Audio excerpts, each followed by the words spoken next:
اب یہ آیت جو آ رہی ہے آیت نمبر 41 سورہ مبارکہ کی، یہ بڑی اہم ہے. یہ وہ شہادت علی الناس سے متعلق ہے جو سورہ بقرہ میں جو مضمون آیا تھا کہ اے مسلمانوں تمہیں اب شہداء علی الناس بنایا گیا، جیسے کہ نبی تم پر شہید تھے یا نبی نے تم پر شہادت دی ہے.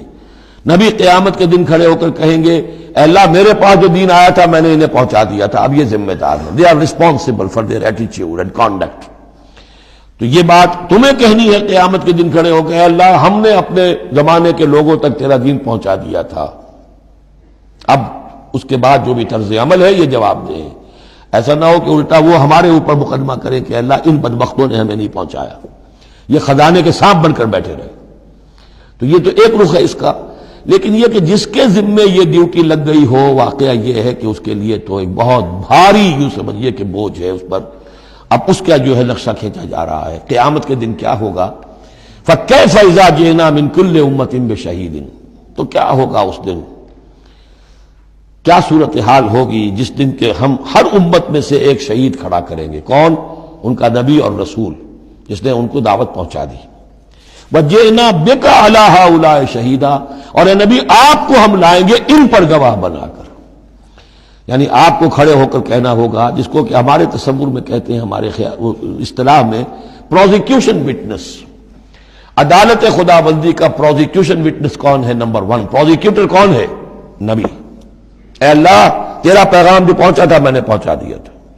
Now they are accountable responsible. تو اس کے کیا معنی ہوئے؟ اپنی ہی قوم کے خلاف گواہی آ گئی. علا کا لفظ یہاں بھی نوٹ کر لیجیے. علی ہؤلاء شہیدا. علی ہمیشہ مخالفت کے لیے آتا ہے. ہم توقع میں ہیں کہ ہمیں تو شفاعت ملے گی میٹھی میٹھی، یہاں کڑوا معاملہ ہے. اے اللہ یہ بدبخت ہے جنہیں میں دین دے کر گیا تھا، ان کا کام تھا دین پھیلانا، انہوں نے خود دین کو چھوڑ دیا. تو نبی شفاعت کریں گے یا نبی مقدمہ قائم کریں گے؟ وقال الرسول یا رب ان قوم اتخذوا هذا القرآن مہجورا، اور کہیں گے رسول کہ اللہ میری اس قوم نے قرآن کو ترک کر دیا تھا.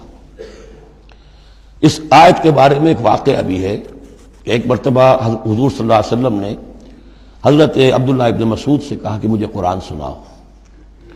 انہوں نے عرض کیا حضور آپ کو سناؤں؟ آپ پر تو نازل ہوا ہے. فرمایا ہاں لیکن مجھے کسی دوسرے سے سن کر کچھ اور حظ حاصل ہوتا ہے، لطف آتا ہے. سورہ نساء انہوں نے پڑھنی شروع کی، شروع سے لے کے پڑھتے جا رہے ہیں. ظاہر بات ہے کہ حضور بھی سن رہے ہیں، باقی اور صحابہ بھی ہوں گے، اور حضرت عبداللہ ابن مسعود کی گردن نیچی ہے، پڑھ رہے ہیں. جب اس آیت پر پہنچے فَكَيْفَ إِذَا جِئْنَا مِن كُلِّ أُمَّةٍ بِشَهِيدٍ وَجِئْنَا بِكَ عَلَىٰ هَٰؤُلَاءِ شَهِيدًا، تو حضور نے فرمایا حسبک حسبک، بس کرو بس کرو. اور عبداللہ ابن مسعود نے سر اٹھا کر دیکھا تو حضور کی آنکھوں سے آنسوؤں کی لڑیاں چل رہی تھیں.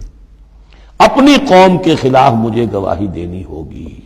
وَجِئْنَا بِكَ عَلَىٰ هَٰؤُلَاءِ شَهِيدًا يَوْمَئِذٍ يَوَدُّ الَّذِينَ كَفَرُوا، اس دن یہ چاہیں گے کافر، وَعَصَوُا الرَّسُولَ جنہوں نے کفر کیا تھا اور رسول کی نافرمانی کی تھی، لَوْ تُسَوَّىٰ بِهِمُ الْأَرْضُ، کسی طرح زمین پھٹ جائے، شق ہو جائے، ہم اس میں دفن ہو جائیں اور ہمیں نسیم منسیہ کر دیا جائے.